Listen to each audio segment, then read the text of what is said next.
This week's film and the last film of the semester is Greta Gerwig's Little Women from 2019. You may recall Gerwig was the director of Lady Bird. She was also a writing professional partner as well as romantic partner with Noah Baumbach. They've made several films together, including Greenberg, starring Ben Stiller, and Frances Ha, which also stars Greta Gerwig.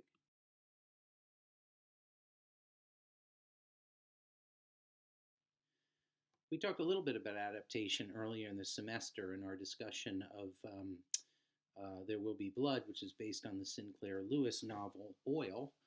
But I wanted to spend a little bit more time getting into not necessarily the theory of, but some of the implications of adaptation. Little Women is based on a novel published by Louisa May Alcott in 1868 of the same title, Little Women. It was a runaway bestseller. It's a semi autobiographical novel. The March sisters are based on Walcott and her sisters, and many of the events within the novel did actually take place or adapted from them. It was actually written at the urging of her publisher, which is something that we see in the film itself when Jo is talking to her publisher, who's played by Tracy Letts, whom you may recognize from Lady Bird. He played her father in that film, or Saoirse Ronan's father, the actress who plays Jo in Little Women. It combines the elements of children's literature and adult sentimental fiction, which are two genres in the 19th century that they were quite separated from each other, to create a kind of new hybrid. You would expect a combination of these two forms to be more mawkish and maudlin and so on, but actually it produces something that's both realistic and proto-feminist, particularly in the Alcott's character, which is Jo. Jo is the stand-in for the author herself, who's sort of trying to deal with the idea of being a professional and independent woman. There are three interconnected themes in the novel that also play out in the film. They are the relationship between work, love/romance, and domesticity, which is to say, for lack of a better word, a career, although not just necessarily a professional career, an avocation, a vocation, that sort of a thing. Romantic partnerships, and of course, what that implies in terms of the power structure in the 19th century for women, and domesticity, which is this notion of home, of the keeping of the home, of ideas of what home stands for, etc. The title actually refers to the stage that we find these characters in. The novel is set over a relatively long period of time. It's divided into two parts. At the beginning, the March sisters range in age from 16 to 12.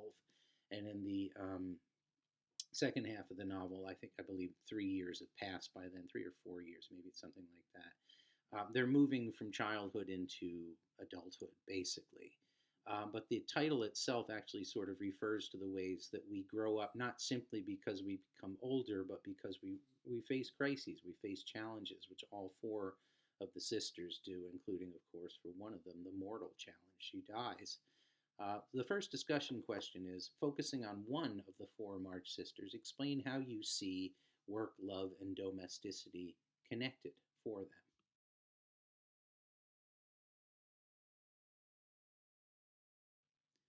So we have looked at several period films in this semester as well, including 24-Hour Party People, which is a movie about rave culture, basically, in the 80s and early 90s. There Will Be Blood, which is set in the turn of the 20th century, and Wolf of Wall Street, which is also set in the 80s and 90s.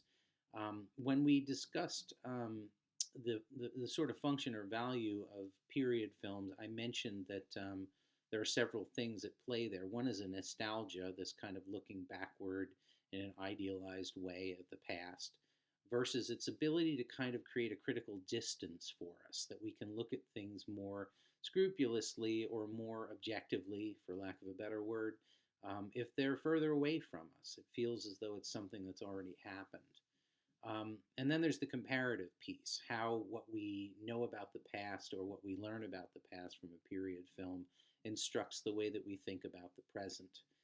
Little Women is a kind of Civil War movie. It begins just after the Civil War. Their father, who was a pastor to the Union Army, is still sort of stuck in the kind of in the field trying to help out with soldiers and so on. And of course, he's had an injury, so his return home is complicated. But it's also a coming of age story. And these two things are collided with each other, this notion of a country that is coming of age through the war, which is this, much more than the American Revolution, a defining period in our national character, and then the women themselves that are figuring out who they are, figuring out what they're capable of, and what the world will allow them to do. This is also a narrative where the classic characters are understood through a contemporary lens.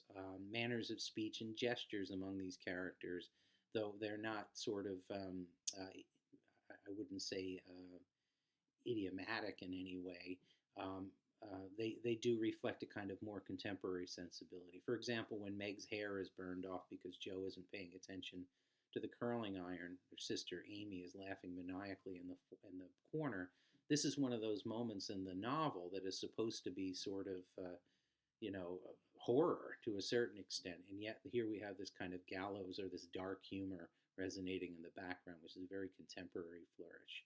We also have shifting perspectives. For example, when Joe and her mother, Marmee, are reflecting on the grief of the loss of their sister slash daughter, we kind of move back and forth between the two characters. That they start to try to understand that grief through each other. And then, of course, there's the character of Laurie, played by Timothy Chalamet, who, the kind of boy next door who grew up kind of loving, certainly loving Joe, but in a way loving the entire family. Um, and the landed aristocrat, the one who's supposed to be in a position of power, who seems ill-fitted for it. He seems like he's not quite grown up into that position yet. Again, that's a very contemporary idea of maturity and of the development of a character. And of course, in the casting, we have the markers of the contemporary. We have a bunch of young A-list celebrities and minor celebrities and folks who have very deep roots in the Hollywood community. Obviously, Saoirse Ronan and Emily Watson, very big stars, not just rising stars, but definable, bankable elements. And of course, we have actors who've been around for a while, like Laura Dern, who plays Marmee, Bob Odenkirk, Better Call Saul, obviously, who plays the dad, and Tracy Letts, the great American playwright who is something of a muse, actually, to Greta Gerwig, who plays her dad in, not her dad, Saoirse Ronan's dad, in Lady Bird a couple of years prior. So the second discussion question is, why do you think Gerwig chose to adapt this particular story now?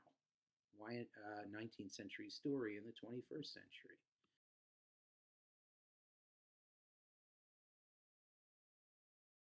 Another then and now question has to do with a female representation or feminism in the broadest sort of sense of that word.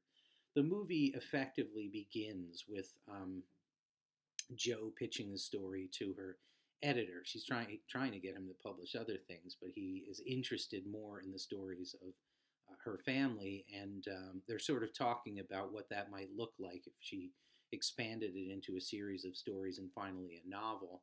And his one kind of advice, I suppose, demand, maybe even, is make sure she's married by the end. This is something that's laid out in the beginning of the film, whereas in the novel it actually occurs somewhere around the middle, that conversation. But it's a way for Gerwig to kind of assert what the movie is about. It's the power of Joe to shape her story and the story of her family, which effectively changes the ending of this story as well, because Joe does marry, she does follow her heart, but only by way of a series of her own choices that she sets herself up professionally. She has her own independent success, and of course, she starts a school with which her husband and she work together on that. All of these things are her choice. In other words, it's not inevitable that that would happen. We see, because we start in the middle, that that's the direction she wants her life to go.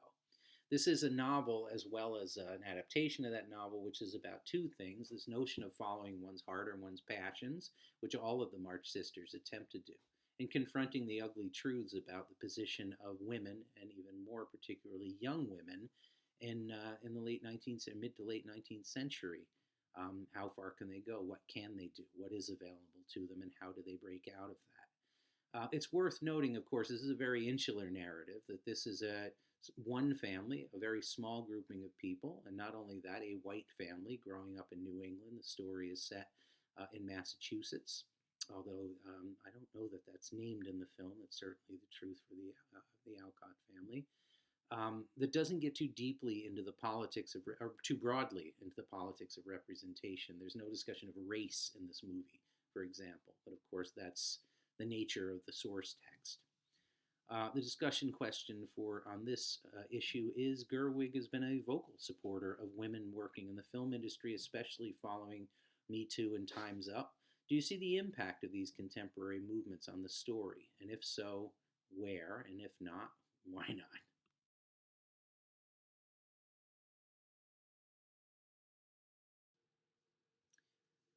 Finally, I want to end with an editorial, and I realize that I don't really like to sort of just express an opinion about something, but it's a theme that's been running through a lot of the work this semester.